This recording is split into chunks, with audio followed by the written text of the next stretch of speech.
నమస్తే, welcome to VTV. నేను మీ మధు. మరి హైదరాబాద్లో ఏసీబీ దాడులు జరుగుతూ ఉన్నప్పటికీ కూడా అవినీతి తిమింగలాలు ఒకదాని తర్వాత ఒకటి బయటకు వస్తున్నాయి. ఇప్పుడు కూడా హైదరాబాద్లో విద్యుత్ శాఖ ఇంజనీర్పై ఏసీబీ దాడులు చేయగా 2 కోట్ల రూపాయల నగదును స్వాధీనం చేసుకున్నారు. తెలంగాణలో అవినీతి నిరోధక శాఖ కీలక ఆపరేషన్ను చేపట్టింది. మరి మణికొండలో విధులు నిర్వహిస్తున్న విద్యుత్ శాఖ అడిషనల్ డివిజనల్ ఇంజనీర్ అంబేద్కర్ ఆయన బంధువుల ఇళ్లతో పాటు కార్యాలయంలో సోదాలు నిర్వహించారు. ఈ సోదాలో దాదాపు 2 కోట్ల నగదు స్వాధీనమైంది.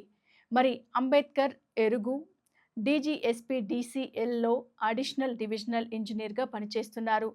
అతని నివాసం, కార్యాలయాలు, బంధువుల ఇళ్లలో ఏసీబీ అధికారులు తనిఖీలు నిర్వహించారు.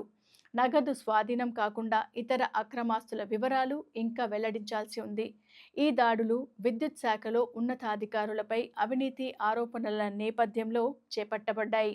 మరి ఏసీబీ అధికారులు 18 బృందాలతో ఈ ఆపరేషన్ను నిర్వహించారు. ఇక వివరాలు ఇంకా వెలుగులోకి రానున్నాయి. సో ఇలాంటి లేటెస్ట్ మరిన్ని అప్డేట్స్ మీరు చూడాలి అనుకుంటే మీ వివరాల కోసం మా వీటీవీ ఛానల్ను వీక్షించడం మర్చిపోకండి. వీటీవీని సబ్స్క్రైబ్ చేయండి, ఫాలో చేయండి, అలాగే బెల్ ఐకాన్ని ప్రెస్ చేయండి.